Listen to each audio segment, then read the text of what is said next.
You right about that. Hey! Anything might come It's out. dark over here. There it goes. I see the light. Oh, you got I see the light come shining from the west down to the east. It's a nighttime live. Yeah. It's looking a little frozen. Kind of frozen right there, isn't it? Facebook's been giving me that issue today. Actually been wanting to restart as soon as you try to do anything. Maybe you should just try it without the tag. Maybe I'm not updated enough for them to want to include Maybe you me. block. Maybe you on punishment. Mm-hmm. You I know. could be. Yeah, because sometimes, Or sometimes maybe you're on punishment. I could be on punishment. Comments will appear here. So if this is live, what happened to it? This is live.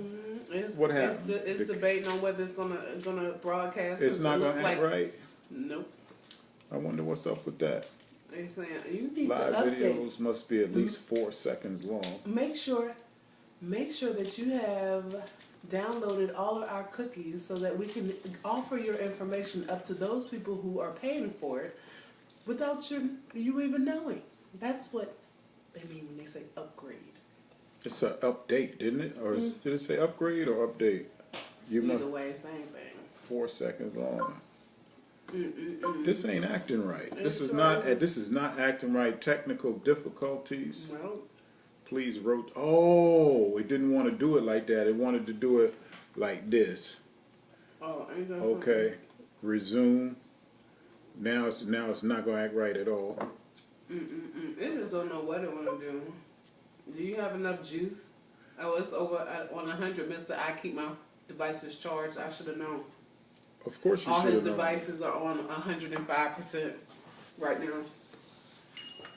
Ding. Okay, now they're gonna save that.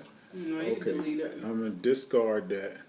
This Do y'all kid- really need all of this information right now? Because we're just talking right now as we, we're kicking off, and we just go live and don't tell you, oh, come on in. I ain't gonna tell you to come on in. You come in whenever you get ready because it'll be there.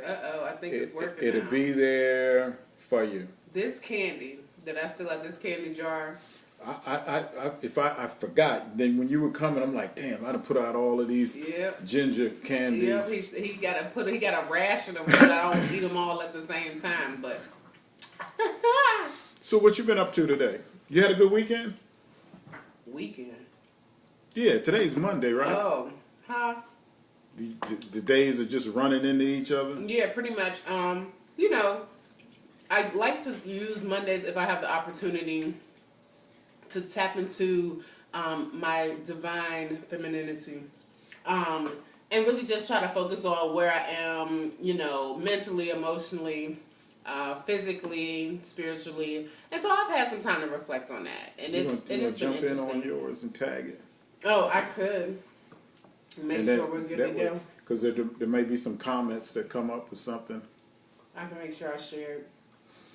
But Okay, the divine femininity. Femininity. just trying to get it right, because life is about making sure that we're doing regular evaluations of ourselves and making sure that we are doing regular checks and check-ins and ensuring that those things that we need to be improving on that we're working on, because you gotta know where you're going and pay attention to where you've been. So. It's been interesting. It's been really interesting. So how often do you do that? I try to do it weekly. I try to do it daily, but Mondays seem like an appropriate time to kind of connect and reconnect. You do that whether you're busy working or have something scheduled. Yeah, it's just it's a mind thing. It is a mind thing. It's kind of one of those. It's kind of connected to this idea of praying without ceasing.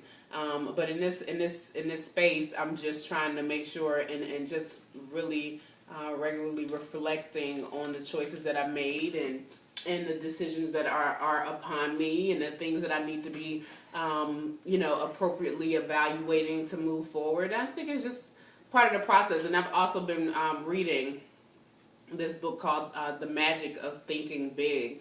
And so it's just been interesting to really reevaluate the choices I've made, whether I've been working with an employer or working with other people, and how limited thinking can come into how you interact with people around. Well, what do you find that limits your thinking the most?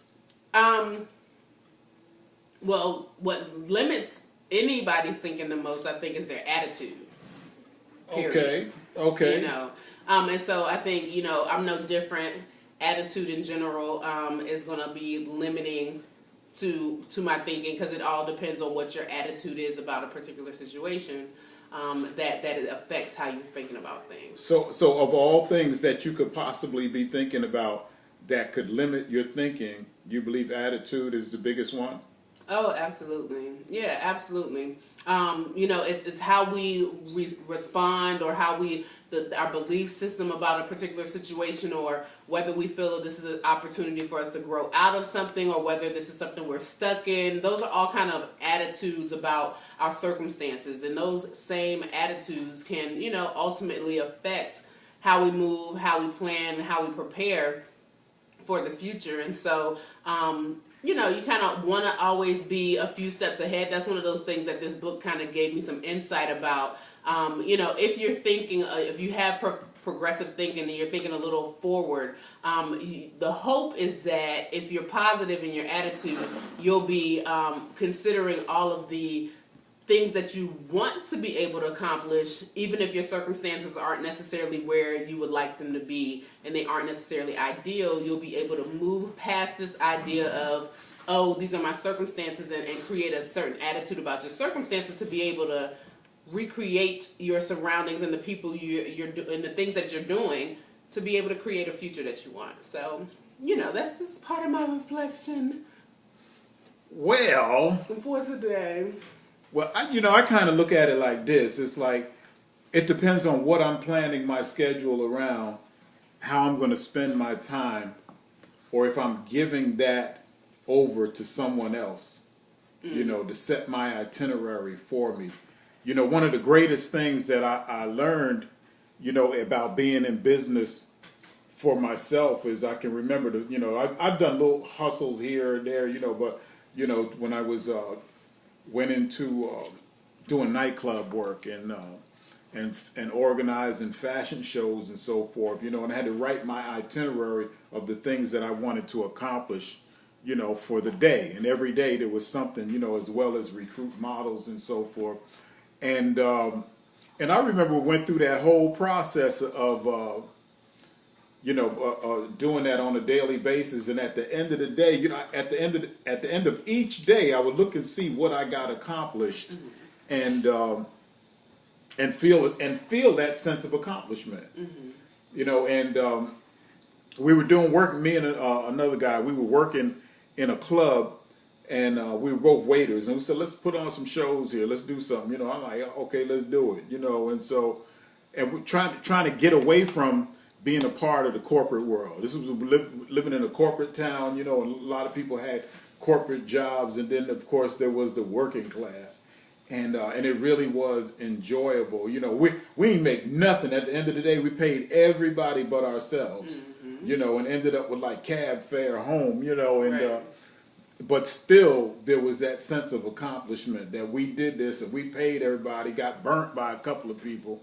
You know, but it was part of the learning process, and in that, I found a lot of fulfillment, you know, and so the freedom that I like to have is to, you know, I can agree with someone what I'm going to do with my time, but it's an agreement. It's like, okay, I need you to be here such and such a time, you know, for such and such a number of hours, and I want you blah, blah, blah, you know, and I've always felt kind of stifled by that, you know, especially when it came to like, a set of work that needed to be done. I've done bookkeeping for a while, you know, and I do bookkeeping with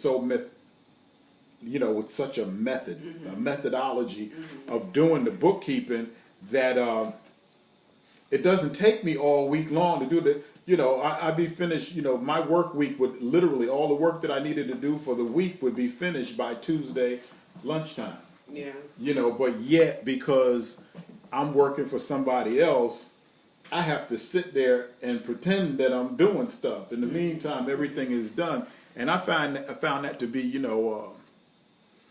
kind of like slave labor. Yeah. I mean, you know, and again, like it's about your attitudes towards those things, right? So I guess reevaluating and think about it now. Is there something differently that you may have been able to do to either reset your attitude about that circumstances, or is there something that you could have been doing to,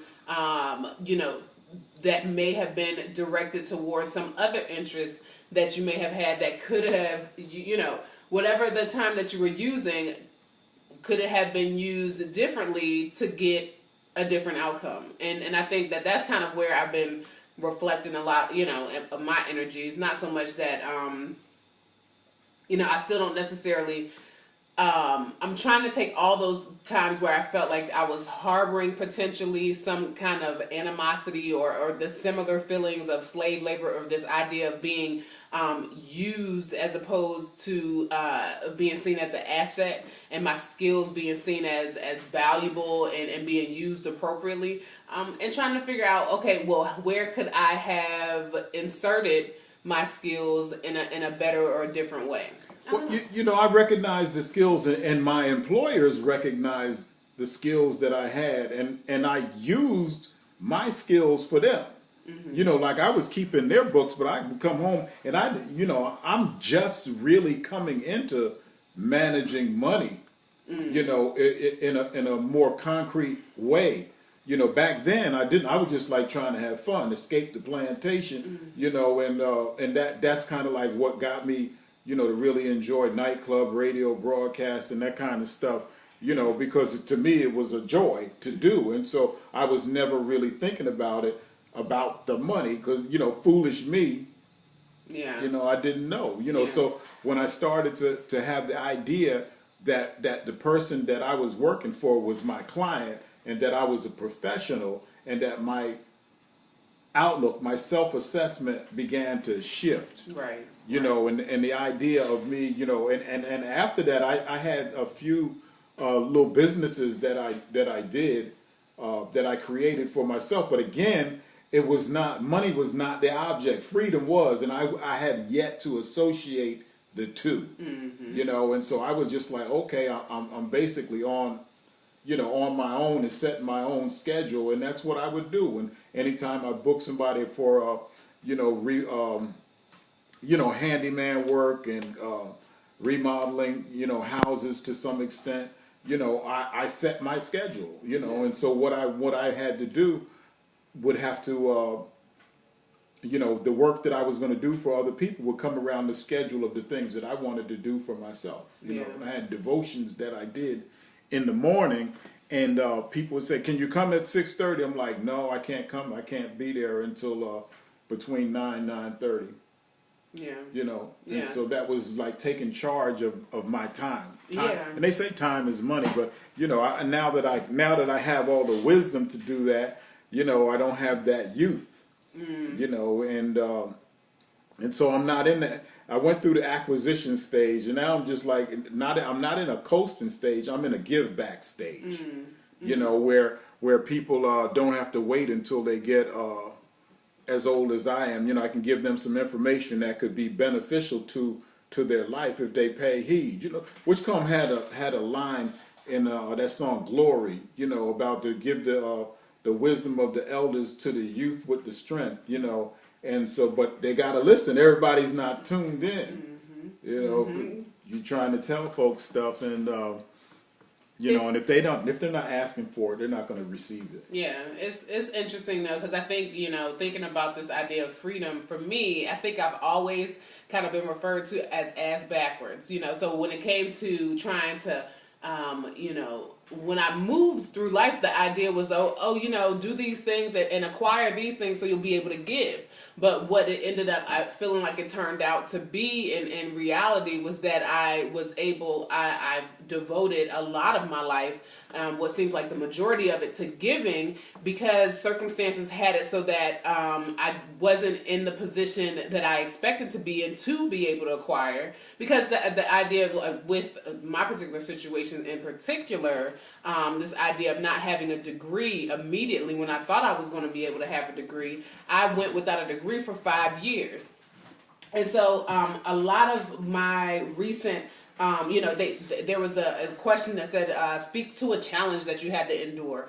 And interestingly enough, in the same circumstance, these people ended up seeing my degree, which has chemical engineering with a biomedical engineering minor on it, whereas my transcript has technology in the human condition with a biomedical engineering minor. And the reason is because between 2000 and my transcript's in 2009, but my degree or my transcript isn't conferred until 2015. So the idea is that those 6 years in between, I did not have a conferred degree, which means that anybody that's looking for a degreed individual, I wasn't that person.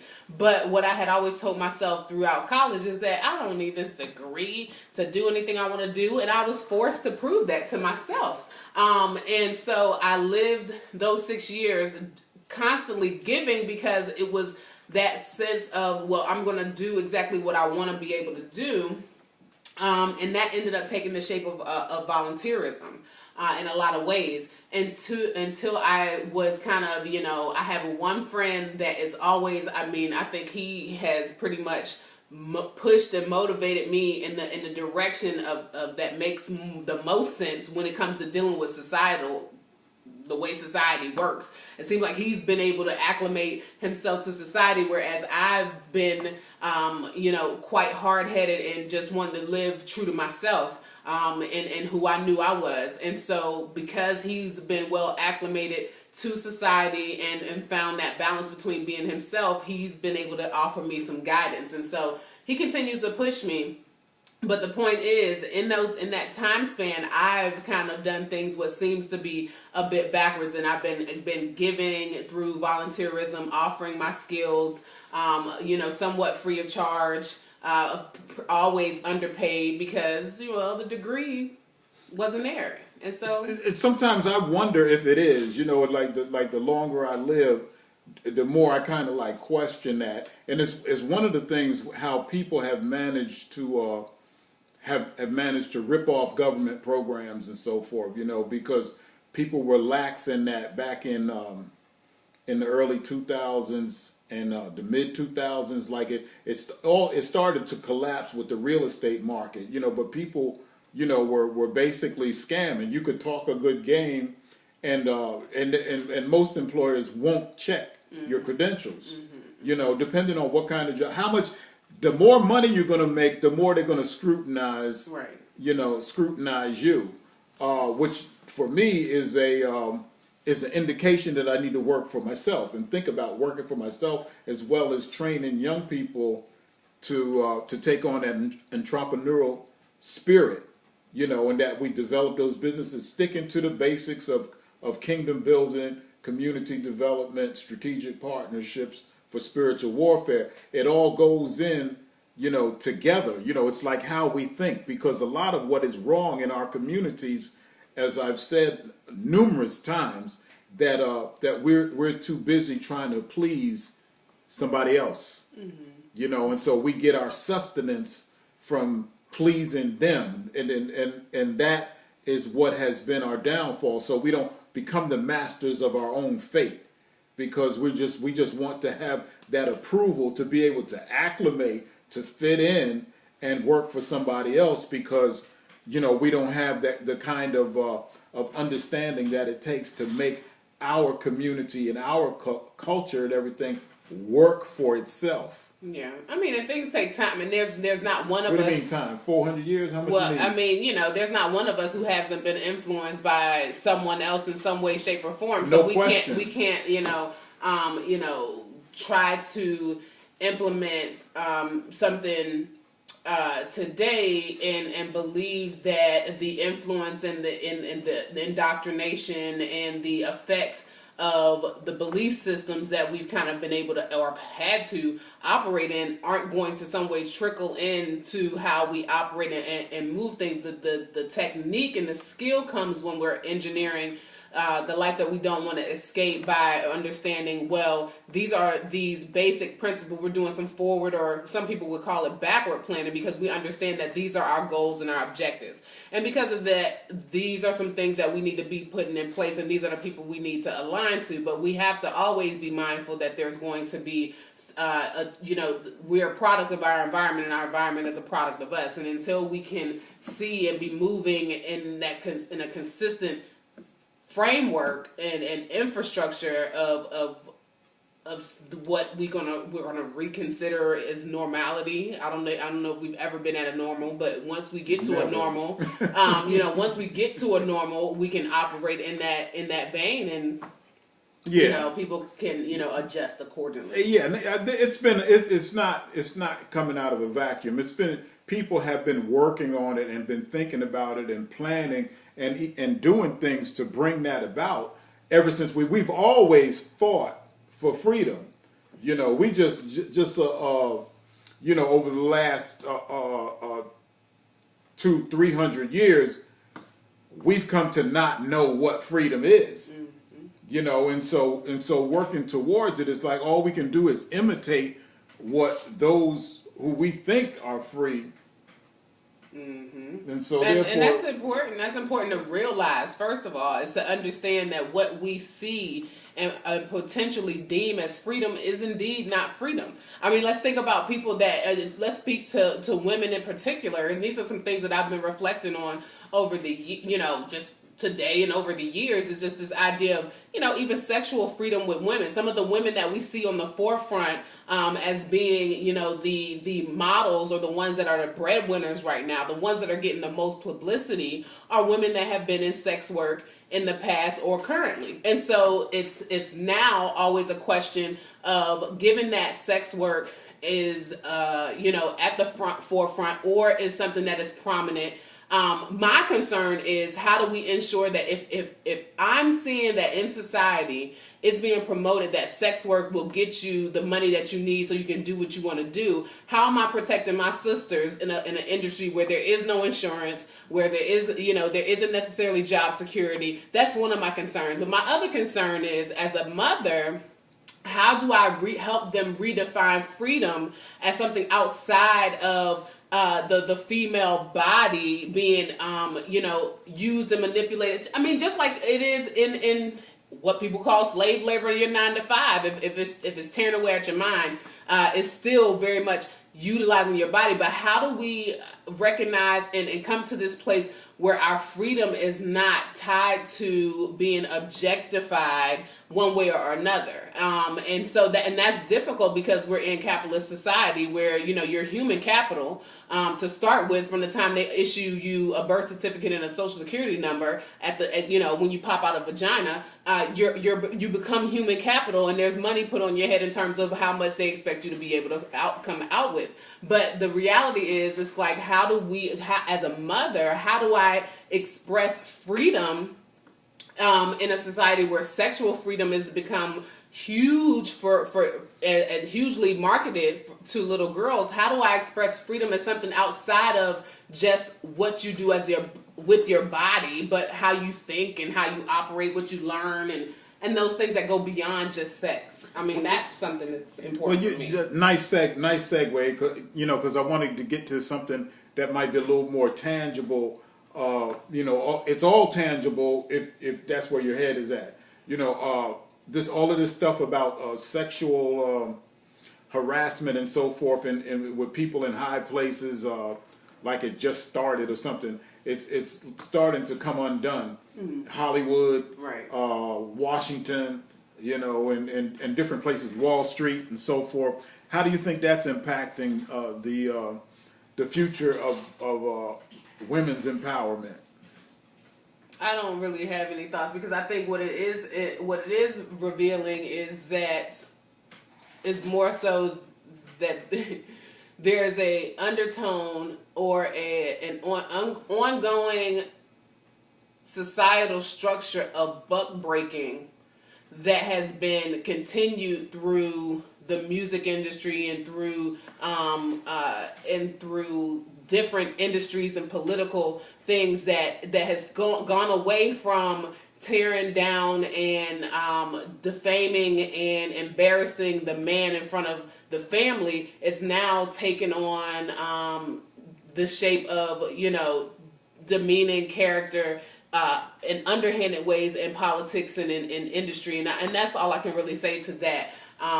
Yeah, that's all I can really say to that. Well, you know, I'm looking at it, you know, from a number of angles, you know, and I'm appreciating it, but I also see that once again, it's kind of like it gets more spotlight than we have not resolved and come up with workable issues to fix police brutality against our youth, you know, male and female.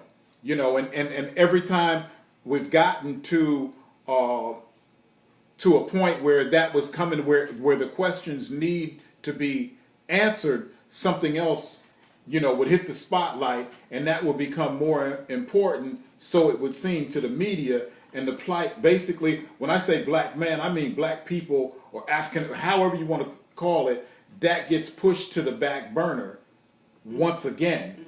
You know, when we were at the apex of the civil rights movement coming up from the 60s and into the 70s, and, you know, had some little, you know, giveaways in terms of affirmative action started to become a tool that was used to level the playing field, you know, so to speak. There were always things that could be rolled back, you know, as time passed. And so during that time, when more black people were going into colleges and universities, you know, the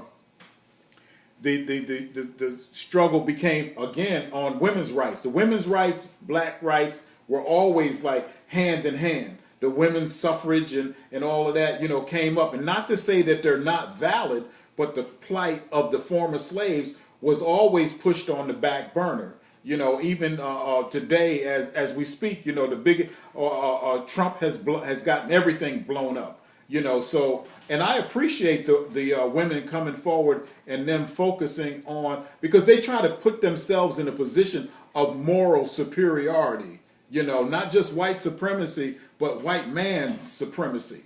You know, and then you come to find out that these are freaky little fucking pedophiles, you know, that are running around chasing kids in the White House and in Congress and in the halls of justice throughout the United States. And so this is coming to light, and I think it just tears down that idea of their moral superiority, so that they can't really speak from that position. So it's going to force them to go to war with somebody because they got to flex. Yeah, well, the thing is, you know, I don't know that we have positioned ourselves to a mental and moral standard where we believe that these people were necessarily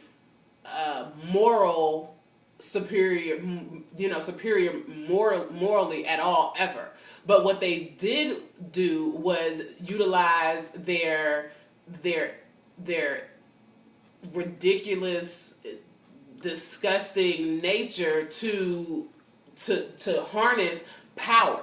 Now that happened through, you know, maybe pedophilia, through keeping women down, through other oppressive models, right? That's what we find has given them a rise to power, and that in and of itself is what we are combating, this idea of the folks that have upheld the power structure or who are in power being so morally inept and so morally backwards that we have to now.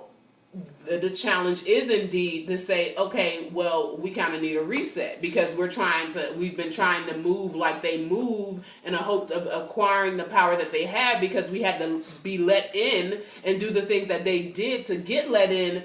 Now it's like, wait, you know, that's coming down, but we still have to, again, this idea of there being an indoctrination that has kind of, you know, flooded in a cloud over everything. We still have to figure out how to very much intentionally describe and define what it looks like to be morally superior. Well, this is what, you know, why I went there, in the conversations that you were talking about folks in the sex industry, whether they, whatever area of the sex industry that they're in, and I look at that the fierceness that some women have put themselves out. I want to see this Nicki Minaj thing that she has done that I'm getting some buzz on social media about whether she was right or wrong, or she's taken some hits and some criticism from some people for something that she's done, some kind of cover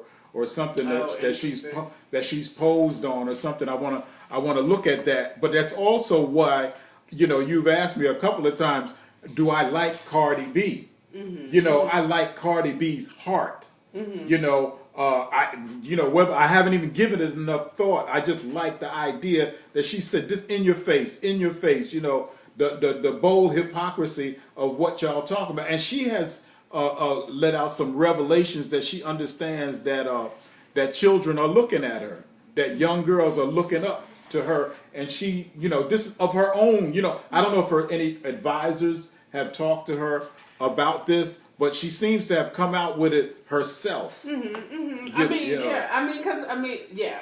understood, because Cardi's 25, 26.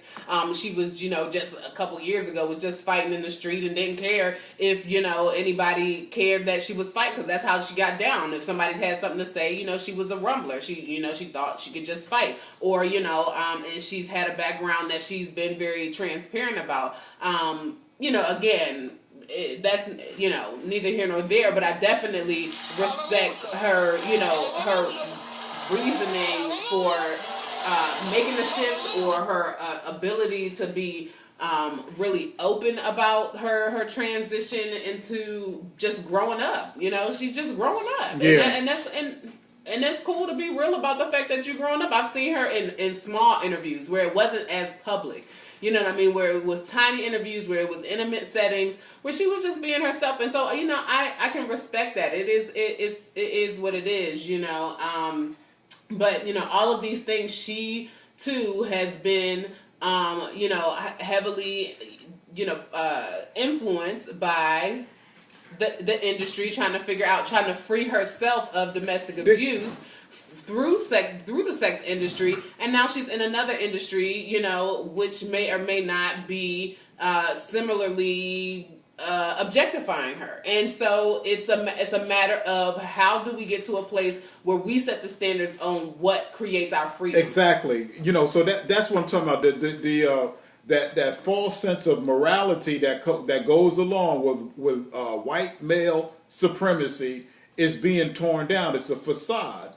It's a facade that has been adopted by our preachers, our churches, and our school system. The whole idea of it's American as apple pie is has been based on this false idea that not just white men are morally superior, but we have to support the idea that what they project as being their moral superiority is the standard for morality that we try to live by. And all of that whole idea of that illusion is crumbling. And you have people like Nicki Minaj, Cardi B, to name some of the young women. There's plenty of people in the hip-hop industry, that are outspoken on this, but it's given some validity and credibility to what they say as they challenge the status quo. So and I guess I'm just always skeptical, because I just it's more, sometimes with those industries it's more of the same, and how long have and I don't want to downplay anybody's evolution, because it's real. People change from time to time, but I just have to, I get to a place where I realize that people have capitalized on the minds, the very pliable and impressionable minds of people who listen to their music, and then quite often flip this script after they've reached success. Yeah, and it's just an interesting reach success, which I think is very subjective. Yeah, and we have to be careful in how we define that and how we play into that and how we embrace those same people, because it's treading on thin ice. It got something I was looking at today. I've seen like 3 different interviews with Chrisette Michele, someone who poor girl. Poor girl. I haven't even read into that, but that poor girl.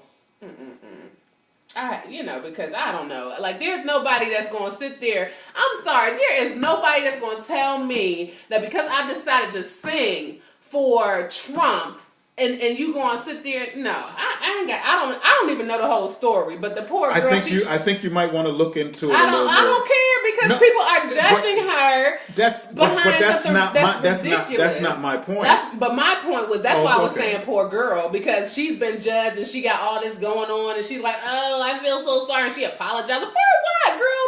Do you know how many people was out here singing for Hillary? We know what she got going on and all that going on, and we over here loving up on a Democratic Party as if they've been doing so much for us. Child, bye. Ain't nobody got time for that. It's one and the same. 2 different parties just to split people up, just to make it sound like and to give some facade of something that's totally different. Ain't nobody got time for that. But anyway, as you were saying, Chrisette, ain't nobody got time to be playing these politics 2-party games. It's all a facade. It's all bullshit. And I'm over it. And we like to play into these feelings and emotions of, the Democratic Party has done, and this 2 parties, it's bullshit, and everybody has hopped on the bandwagon for one person or another, so we can. But yeah, you were saying what I was talking about was the empowerment of women. Period. That's where I keep trying to go onto the positive side. And what I was noticing, what I had seen her, yes, she has apologized 100 times. And also what I was recognizing in the last interview that I saw her doing with Roland Martin, which I can't find it on his channel. I found it on somebody else's channel where they copied and put it out there, and heard some of the criticisms, which I know she got for singing for Trump, and what I saw into it was her immaturity, her immaturity in doing it, and her immaturity in apologizing for doing it and repeatedly apologizing for doing it. That's what I was kind of like recognizing in her comeback. We have to be cognizant and realize that all of these people who have been able to establish themselves as pillar in the spotlight love and live for the spotlight, and so they love and live for the affection of others, and so they're going to die and be depressed if they feel as if those people who are fans and who look and gaze upon them are not willing and accepting of the choices that they make. Like, let's just be real. These people have done and gone to who knows how far and what kind of extent to be able to aspire or become the stars that we call them. And again, we have to be cognizant. These people are there making billions and billions of dollars because somebody in power allowed them to be. The French and the other European and so forth owners of these buildings of these businesses that own every record company that there is, even though they might be split into 20 of them, there's one owner.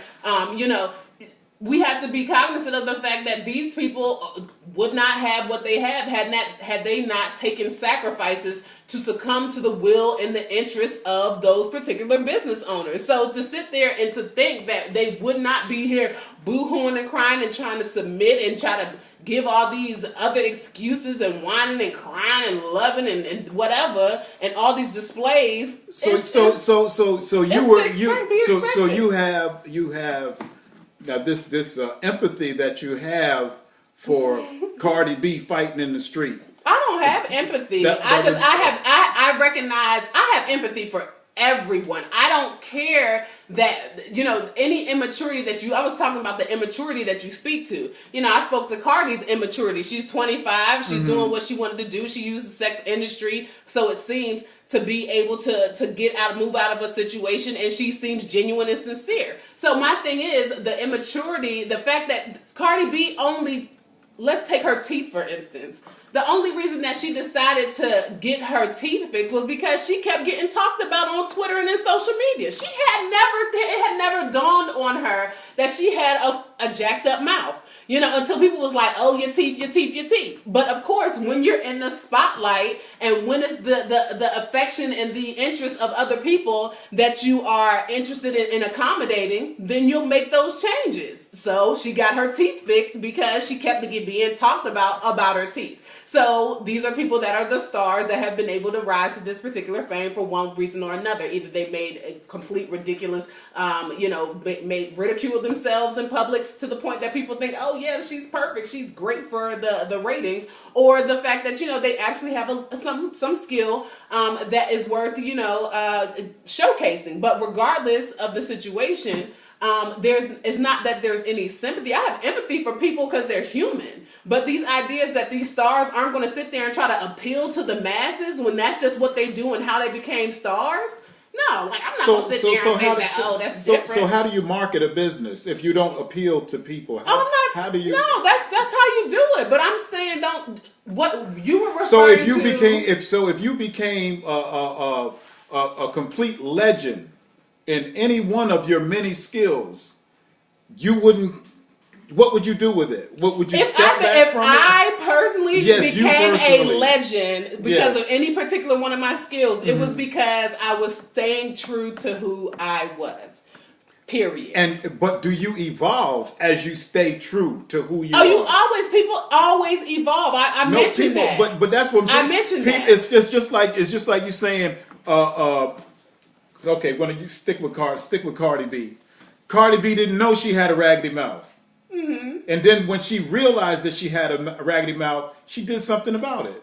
It's like if I recognize that my head is toe up, I can get a different kind of haircut. Why should I realize it and don't do something about it? Whose standards are you recognizing who you are aligning to? That's my point. It depends. It depends. It should always be your own and being true to yourself. That's my point. We hold these truths to be self-evident that most people don't know who the fuck they are anyway. Period. But that's not me. But I don't know. Right. Because I can say what I can say about me in the time that I've been on this earth, that I continue to evolve. Absolutely. So how I presented myself 5, 10, 15, 20 years ago, that's not how I present myself today. And as I continue to evolve, I continue to improve upon myself for myself, but to think that nobody else is part of the equation and that's that old saying, I don't care what anybody thinks about me. That's not true. I'm saying that any star that is in the spotlight is going to appeal to the people and the masses that they are trying to appeal and be a part of and accepted by. I guess the bottom line, the most tangible thing about the Chrisette Michele thing is that she wants to put out another, she's putting out releasing a new album, and she wants it to sell. And the way things are going now, chances of it selling it's gonna sell. She never sold the album. Ain't nobody ever bought no Chrisette Michele album, and I love her. She sound good. She the dopest, but she ain't never sold the album. Then you ain't doing nothing different, boo. She did. No. That's how she got invited to the White House, because she sells. No, she got invited to the White House because she can sing and won't nobody else coming to sing for Trump's ass. That's why she got invited to the White House. She don't sell. She ain't never sell no damn album. Go look at her sales. Her records. Ain't nobody. It ain't been of any other people who want to come. In comparison to how many albums you've sold, has she sold? Oh my goodness, I don't even sing. Like, let's not even take it there. We're talking about in comparison to people who they probably wanted to be there in the first place. People who sing. They wouldn't be there. Regardless, they wouldn't show up. That's my point. She was there because nobody that actually topped the charts was going to show up. And she happened to be one of the ones that would. She ain't never sold no real albums, period. Don't sit there and try to tell me. And then she's not going to sit there and sell none now. It ain't no different. That's all I'm saying. That's all I'm saying. I'm saying who is she trying to appeal still too. She's still trying to get the ones that she didn't get when she was selling that first. She ain't never sold no real albums. Child, bye. Ain't nobody sold that. Who bought Chrisette? I love her. I ain't even buy her album. Google it. She what? She might have went gold. She ain't went platinum. She ain't. These artists, you're not getting any credibility unless you go in double platinum. Chrisette Michele Everybody platinum and double platinum. Everybody doesn't go gold. Who do they ask to come to the White House? People with mad awards, with mad platinum albums sold, the ones that have done who are legendary. Chrisette just happens to be able to sing and nobody else was gonna show up. That's why she ended up at the White House, period. There ain't nothing else to say about it. She's done? I love Chrisette Michele. Her voice is spectacular. I mean, I've always thought she can sing. I ain't never bought no album, and ain't no reason to sit here and act like, oh, my sales have plummeted because I've sang for Trump. Girl, you ain't never had no sales. You ain't never had no sales. Ain't nobody ever bought your album. No. We love you though. We love you because you can sing. You actually one of the few out here that have a magnificent voice. You have your own twang. You do your thing. But no, ain't nobody bought no daggone album. Her sales ain't plummeting because she sang for Trump. She trying to get on. The reason she sang for Trump was the hope that, maybe if I make this controversial move, right? This is at the back of her mind, most likely. I make this controversial move, I'll finally be looked at as relevant because I made this crazy ass move, and it happened to work counterintuitive to how she thought it was gonna work, and everybody was like, "Oh hell no!" Just like the chick that showed up on the red carpet with the "Make America Great" dress, and ain't nobody ever paid attention to who the hell she was until she showed up on the carpet with that damn Trump dress on. She happened to have the most downloads on some website, but who the hell knew who she was? So people do these things in the interest of that it's going to propel them in the direction that they want to go, but when it backfires, then they out there whining and crying and trying to plead to the same people that they were hoping that it would work out for. Ain't nobody got time for that. Plan ahead, be true to yourself, and don't sit there and try to pull no weird ass publicity stunts just out of the sake of hoping that you're going to get some sales. And now Chrisette is over there, oh well, this happened and that happened, and shame on all these out here talking about, oh well, you deserve all that you got going on because you sang for Trump, when that's out here, they ain't say that when B sang for Hillary, but we not gonna talk about that, right? Y'all ain't shit. People ain't shit. But that's okay, because I love you, and we're trying to evolve beyond being the not shit people who have modeled the oppressive not shit stuff and status. We're trying to move beyond that. That's where I'm at. So is she redeemable? In whose eyes? I don't know. We're me and you talking. No, listen, in whose eyes? I guess it would just depend on who's. Ain't nobody ever bought an album, so ain't nobody gonna buy an album. But I like her. She can sing. I think she might need to reevaluate her direction if she's just gonna sit there. Everybody, hey, Chance did it on downloads on Spotify and SoundCloud and that. Baby, Chrisette, go to SoundCloud. Maybe you can at least get you a couple Grammys or so out the deal, a couple awards or something like that, and then you'll be able to, up your price when they try to make you another deal. But boo, don't even worry about it. Won't nobody buying your album in the first place. So don't sit there and act like, girl, what you do? You went half gold, a quarter gold. You might have went gold, but you ain't get no platinum, double platinum. That ain't nobody looking at people unless they got platinum and double platinum sales. She wanted some exposure. She decided to sing for Trump. She got it. It backfired though, because they not buying it. Instead of saying, "Oh, well, her voice is beautiful. Who is that singing for Trump?" There's only one song that she has that I like, that I still like it. That hasn't changed. Yeah, I mean, listen, I don't even remember any of her songs, but she did have this one. It was kind of along the lines of women empowerment and being just who you are, being a dope chick, and a good girl. That was the name of the song, Good Girl. And I'm down for being a good girl. Don't sit there and try to be a bad girl, try to be a controversial girl. Chrisette, just be a good girl. Just be a good girl, and maybe you'll eventually. Yeah. She listening? Maybe you'll be able to, sell a couple things. I'll chop this up, and then I'll tag her in it on Twitter. Chrisette, stop. How you like Keisha Cole? Well, I mean, Keisha, I don't know. I don't pay attention to half of these artists anyway. But Keisha's always seemed to be able to keep it real. She, you know, I feel like we have a little bit of a kindred spirit. This idea of just loving hood shit, no matter how much you aspire to, how much money you make, you still just love hood shit. You know, I understand, Keisha. Me too, boo. Me too. But you know, she is what she is. Who is she dating now? She was dating somebody that she was about to get married to. That was supposed to be.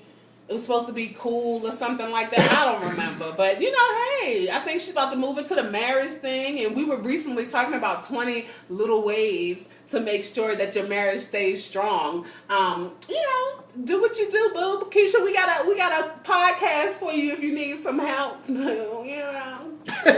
You know, so listen, these artists don't faze me. I'm gonna get to a point where I might start paying attention again, you know, but I have really been to a place in a place where I recognize it's more important for me to be evaluating how and the why and the why the decisions I make, you know, when I have to question myself. And I think a lot of times when I listen to this music, I realize, especially being raised by the radio, I was kind of raised by the radio. So I have to always be careful because I haven't been offered a ton of guidance. My folks were real hands off. So I always have to be careful to the things that I hear and listen, because a lot of times I take the messaging as truth or partial truths to some degree, and I apply it to my life when there may really be no real relevance or ways to apply it. And that's because I was technically raised by the radio. I had the music playing. Adina Howard was kind of one of those things that's playing. She probably the reason I act like I act now. And, you know, you never know. But the reality is I have to try to figure out how do I be more present for my daughters than anybody was for me. Because now I lean on people like my friend who tells me, hey, you got to go back to college because, you know, you're not going to be able to get it. You've been out here 6 years trying to do your thing and you've done your thing, but now you got to move. And it's the same friend that says, hey, you know what? Hey, you've been trying to do your thing and you got out of college. You finally got your degree because I pushed you to get your degree. And not that he tries to take credit for it, but I gave you some sound advice. You followed through. Good job. Thanks for following through. Now you got to do this to make sure that you're getting seen by the people that are going to value you and pay for your skills. Boom. I move and I do that. But I have somebody that guide me through that. I never had a parent telling me specifically how to make those moves. I've never had somebody that understands how I process things and think to be able to give me sound guidance that will work for who I am. So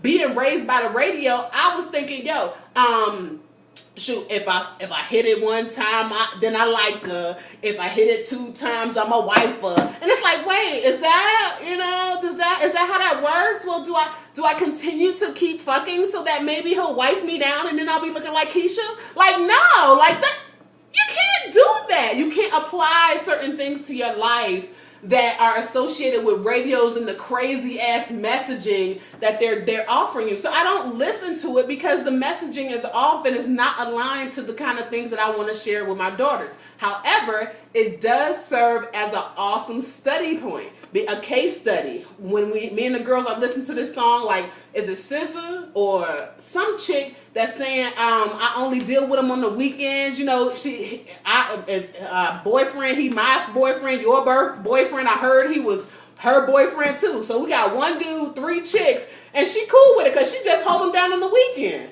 The melody is dope. Do you hear me? The melody is on point. We love singing it in the car. All 3 of us got our levels, and we good. But that message, hell no. You mean to tell me? Don't get me wrong. I'm almost down with almost down with the polyamorous kind of relationship because shit is just crazy, and not enough people are balanced out here. These people going through some shit, but the idea of these are the kind of songs and the message that my daughters are getting on a regular basis, that hey, if a guy just cheats and he only sees you on the weekend and he's not invested in you in any other way other than to get sex on the weekend, and everything is cool because that's her boyfriend Monday through Friday, and I hold him down for 2 days. This is the shit that people are hearing and embedding in their brain, and these are the people that are top sellers. That shit is not for me. That's just not the lifestyle. And being that I know what it's like to constantly listen to the radio and not have somebody to counterbalance that that the messaging that you have on the radio, no, I don't pay any of these damn artists any mind, to be quite honest. I don't. But I'm off my soapbox for now. For now. But, you know, these artists are, you know, that people are getting all their playtime, they ain't shit. Ain't none of them worth shit. Let's bring back some real music when we talking about understanding, loving each other, fighting the power. You know, let's get back to those. Let's get back. I'm a stuck in the 90s chick, to be quite honest. Stuck in the 90s. Bring back, you know, Queen Latifah when she was still wearing her print. When she was still wearing the hats and the African prints, and you know, when Lauren was, you know, before Lauren had gotten driven batty by the Marley, and you know, like in this system, let's get back to those days. And when Nas was talking about when he ruled the world, and when we had KRS-One talking about all that shit out here, and you know, that's where I'm stuck at. I haven't evolved in that respect. My bad. These people are funny out here. These artists ain't shit. And then we sit here and listen to this music and we absorb it and we like, oh, that's exactly what we want to be because they got power, they got money. Hallelujah. Ain't shit people. He got phone calls, y'all. We should probably end this. He got folks trying to get in touch with him. We should probably just say, cut. But it's just interesting, you know? I mean, we always have to really be willing to address, honestly, how much influence these people that we are allowing society to make influential people, we have to be able to evaluate how much influence we are allowing them to have in our own life and how we think about things and what we, you know, establish as acceptable. Like, it's real. It's very real. And we just take it as second nature because, you know, entertainment has always been here, but entertainment has always been here to be a model of what the okay Negro looked like. When they was around here with them conks and the fucking pressed hair that sat this high and it was looking extra glossy, you know, they were shucking and jiving to be able to sing on the stage that they still had to come in the back door. You know what I'm saying? So, like, we're still trying to, these people were put on the stage because they had a skill and they were still being looked at as the model Negro anytime they were able to come into a place and sing for white folks. So the reality, the model has not changed. The audience may have changed. Who's allowed to come in the door and which door you're allowed to come in is the same, but this is still the same system. And so that until we are able to break out of that system and say, oh, you know, now we're making things for ourselves, by ourselves, to empower ourselves and engage us and to move us into leadership because these are the things we're hearing. Until we're at that place, all of this shit is bullshit. And I ain't gonna never sit there and co-sign for no artist other than the fact that they are human. And I respect human nature and I have empathy for evolution and people being able to say, oh, but I'll still talk shit if you sit there and have created your bundles and your bags off of the backs of folks that are over here trying to figure out, oh, well, is this okay or is this not okay? Should I do it like Jay do it or should I not? Am I supposed to, is he talking shit about this? Or should I be conscious or should I be selling crack rocks? Like, that's the schizophrenia of this damn world. And it's all because of this motherfucking music industry. And we over here listening and letting it guide us. You know, I did say I was off my soapbox, but apparently I wasn't. But you know, it is what it is because this music shit is real to me because it has influenced my life in ways that I see. And I don't want it to continue with my daughters without a real conversation. I mean, this is what people are being raised by the TV and the radio. It still happens. And if they're not being raised by the TV and the radio, they're being raised by the streets of people who were raised by the TV and the radio and who let these images guide how they try to move and do things.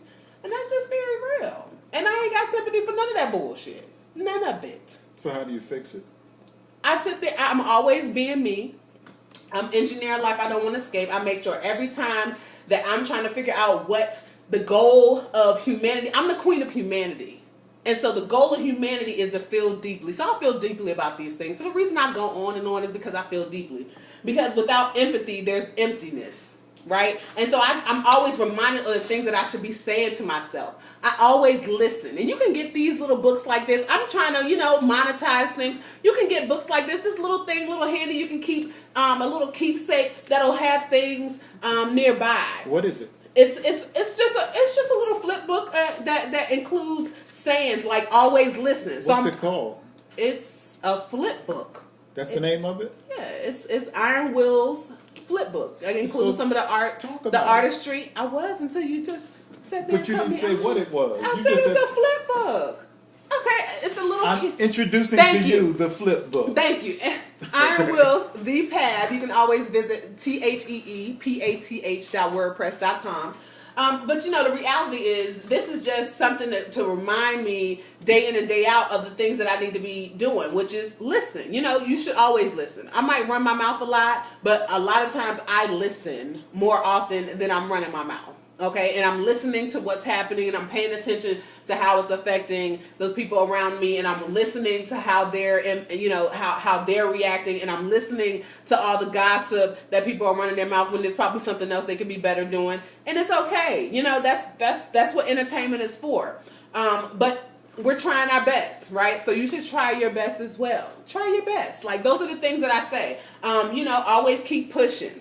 And I have pictures of myself that I've been able to get taken by wonderful photographers around here. You can get one of yours, one personalized just for you, to be able to kind of help you do the things and align your mind and your body to the things that you absolutely want in the long term. So the way you fix it is to really understand what your personal aspirations and passions and goals are. Not what somebody else has aligned and put up in bright stars and lights and letters as what you should aspire to, but what you yourself understand based on what your interests are, what your passions are, what you love to do, what you want to do, what you want to change in the world, what you want to see different in the world. Based on those things, you align yourself to be able to create that change by keeping little keepsakes like flip books. That's been published? It's published as in it has a copyright? No. No, is it available? It is available. It is available. And so you would just have to contact me either through The Path or our Iron Will page. So there's a couple ways to just get in touch with me, holler at me, because the idea was for me to personalize it for you, not for this. This is mine. You know what I mean? And if you want one just like it, I can make sure that it's yours. But this was designed to keep me balanced in the things that I want for myself and the things that I hold dear to me. And I think that all of us have those sayings that just keep us going, those song lyrics that might actually keep us motivated. Those things that our parents, that our grandparents, our aunties and uncles have said, and those pictures that we just absolutely adore of ourselves that put us in the framework and the frame mind of, hey, I'm going to get business done. I'm a leader. I'm progressive. I'm making shit happen. And I'm making good things happen as well. And so, those are the things that you want to be able to put in there.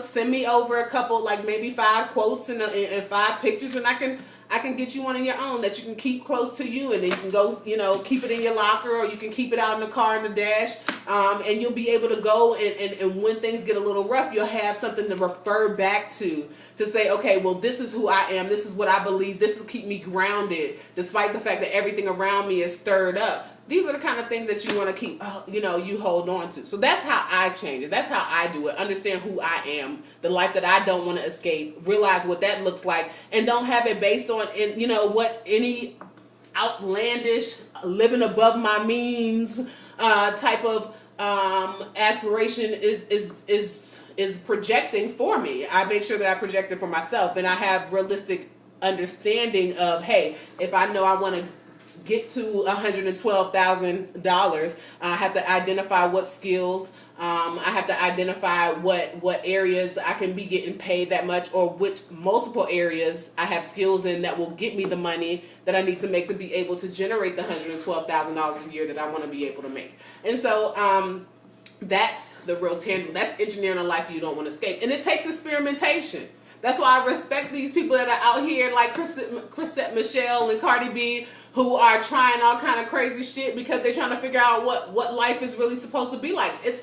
You engineer life you don't want to escape by being a scientist. You know, you end up throwing some science in there, and every scientist has to experiment, but you have to hypothesize. You have to understand what the goal is and what you're looking for. You don't sit there aimlessly and experiment without understanding what the differences you expect to see is. So you always have to have that goal. You can't be out here experimenting just for the sake of experimenting and hope that you stumble across something that you enjoy to live with. No, because that's how you get fucked up. Trust and believe. So, you know, we change it by making sure that we are coming together to create that code of ethics, that understanding that we have for ourselves, that is based on something other than what somebody else would have for us. Do what you would love. If you were loving on yourself, what would that look like? That's what you got to ask yourself. If you were living a life you didn't want to escape, what would that look like? You know, what song lyrics would you write to your life? That's not, you know, over here talking shit about somebody else. Do as you want, but harm no others. And that's where it gets fuzzy, because sometimes these things do harm other people. And so my hope is that people won't be harmed. Just don't harm people. I'm the queen of humanity, the shepherd of the children. I'm over here trying to move the youth in a direction that will allow them to share the humanity that has been ripped away from us through oppressive tactics and through control of power and trying to remove our own personal power. So we get back to changing by recognizing your personal power. And that is not in objectifying yourself for somebody else's profit. That's in making sure that you understand who you are for yourself. Love yourself, boo. Or nobody will. We out. God bless you. Bye, y'all. Take care.